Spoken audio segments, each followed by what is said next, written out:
Oh, wait, go ahead. I'm sorry. Yes, I do. Yes, I do. I don't do it every day, but I do it every other day. Yeah. My routine is every other day. When I was in a wheelchair and I had quad surgery, I went into the gym every day. I took a walker and I did upper body every day. I had to do it for 6 weeks. I couldn't do legs. My upper body grew, even though I did it every day. I didn't do a whole lot, but it was enough to inspire development. Yeah. Now, my theory is that, and I've heard this for years and I've seen it for years, mechanics that work on cars back in the day, they didn't have machines. They had hands. They used their pliers and they used their wrenches. Right. They had the biggest forearms in the world. Right. Because they were using their hands. Did they do it every day? Every day. There you go. There you go. Yeah. That's right. It's the same principle with the weight. You know, you don't have to go tons and tons of weight, but a moderate weight every day. Yeah. For example, if you do chest and back on one day and you just want to throw in a couple of sets of bis and tris that day, it doesn't take a lot. Just a few sets. Then you 3 sets. Yeah. 3 sets of bicep, 3 sets. You could do supersets, would be good, Right. would be great. Right. A set of bi, a set of tri, set of bi, a set of tri, back Right. and forth. That's right. And don't count that as an arm day. No, not an arm day. There you go. It's a supplement. You go back on arm day or shoulder and arm Yep. day and you do it, and then maybe you just throw 3 sets of chest, 3 sets of back in. Yeah. Because that's a supplement again. If you go on leg day, you can do the same sort of thing. And then, of course, you do take a day off and on, then you have to have a rest day. But that can also promote a lot of muscle growth. Yep. It stimulates the blood into the muscle and pumps it. Yep. Because you got to remember that when you're young, the muscle gets pumped with blood easily. As you get older, it don't. Yeah. Now, if you train it more often, it's better because whatever goes in there often. It isn't that it goes in there once a week. Once a week is not going to cut it anymore. No. That's it. That leads me to this.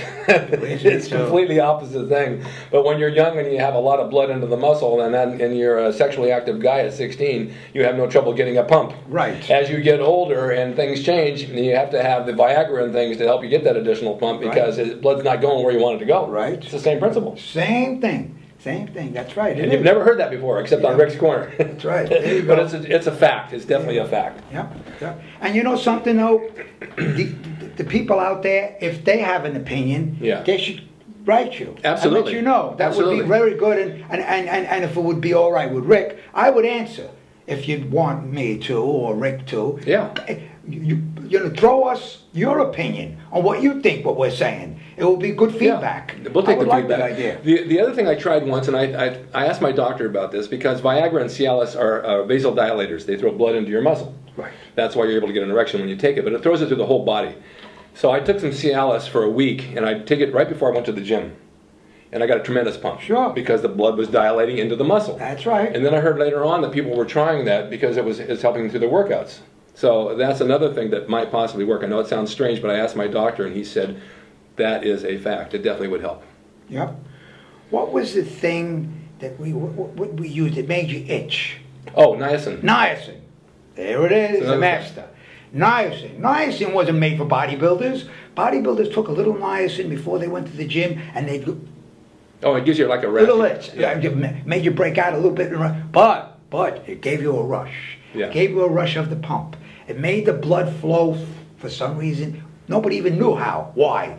Who knew how? Who stumbled on it? Nobody. Till this day, I don't know. Well, niacin's a vasodilator too. It dilates the capillaries Is that in the what it skin. is? That's why it itches. Well, it 'cause- worked. Yeah, It it works. worked. Yes, it did. Yes, And it they did. take it before they go in the sun to help them tan. Oh That yes. too.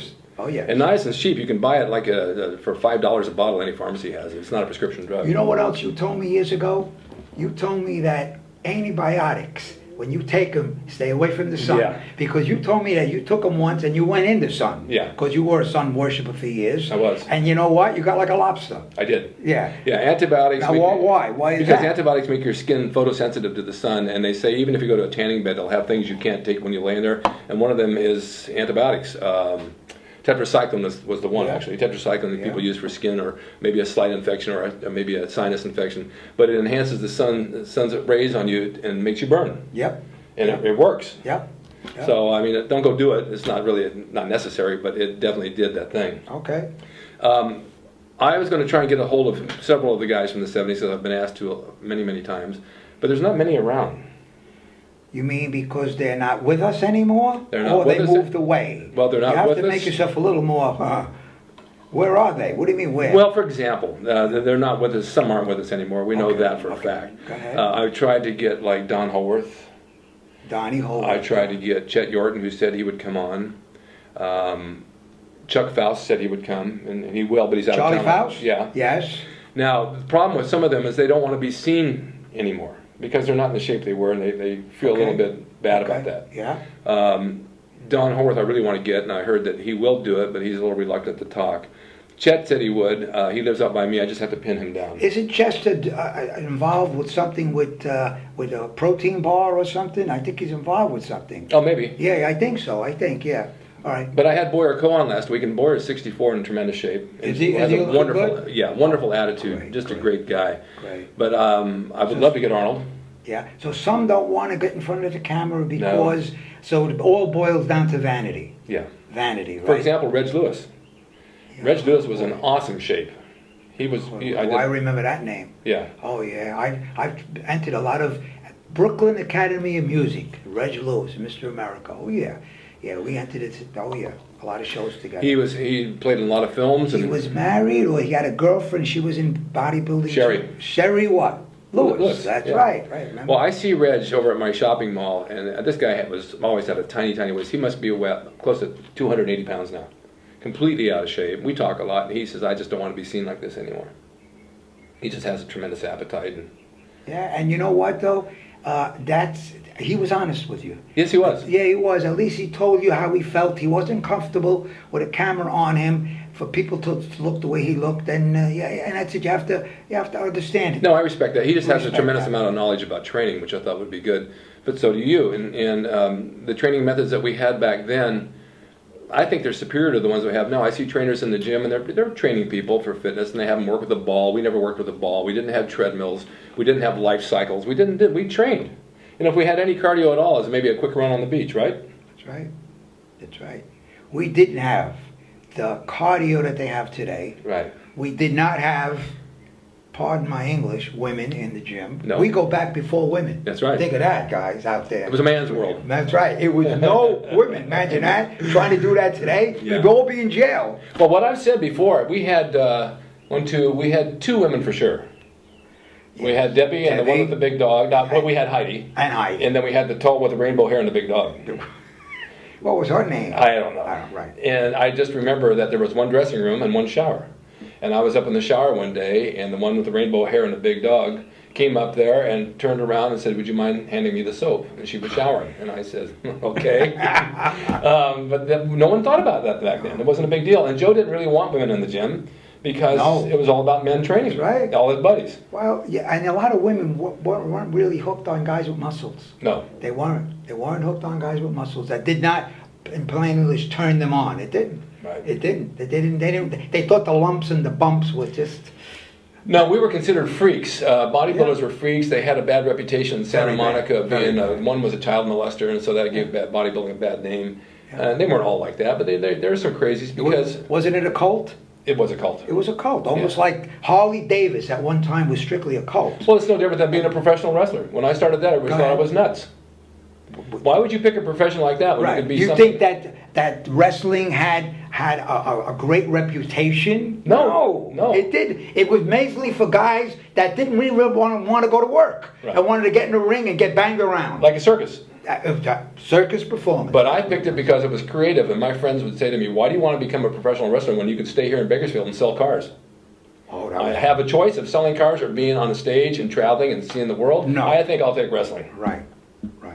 Wouldn't you say that boxing always had a little more class to the public than the wrestling? Well, there was a bigger Way purse, back, and bigger purse. because of that, boxing was legit. Right. Wrestling was always considered a show and not real. That's right. Until you got into it, and I realized that a lot of the old timers made it real because they didn't want you to be in the business, so they beat you up. Yep. They'd hurt you purposely. Yep. So, and a lot of people don't realize that. There's a lot of egos involved, like bodybuilding. Everybody wants to be on top, and there's only room for a few, and those guys coming up the ranks are going to get the hell knocked out of them until they get there because they don't want you to have it.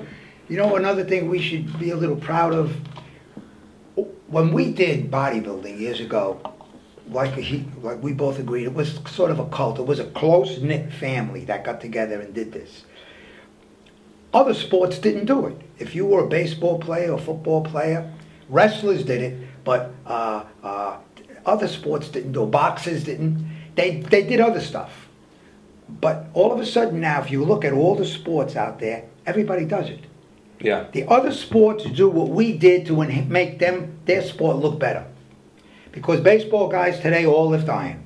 Football all lift iron. Boxers all do iron. Basketball players all do iron. Basketball, if you did iron years ago and you wanted to play basketball, the coach would say, no, slow you down. Yeah. It'll make your muscles Yeah. too big and you won't be able to be quick. All that went away. So what we did and what we preached went right down the tubes because everybody said that what we did wasn't the right thing to do. It wasn't even healthy. Right. Doctors told my mother that I shouldn't lift iron because it would give me an enlarged heart, they said. And it wouldn't be good for me. Because it would make you short. And it'd make me short. And I'm not short, I'm very tall. And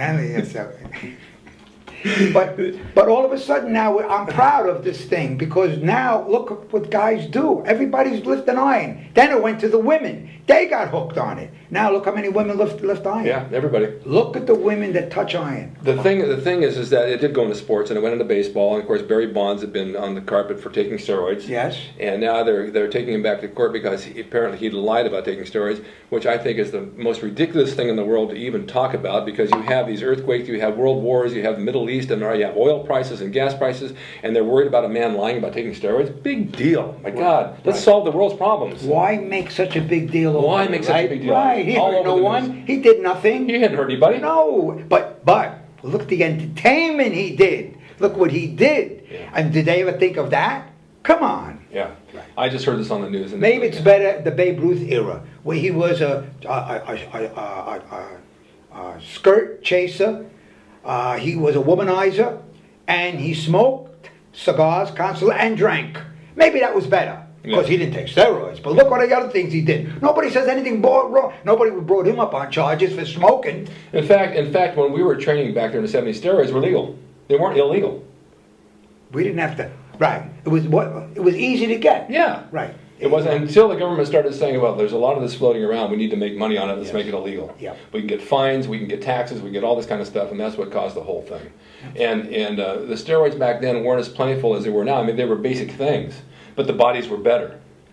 I've had several people say, and even Boyer said, you could take all the guys from our era, line them on stage and put masks on them, but you know whose body is because they're all different.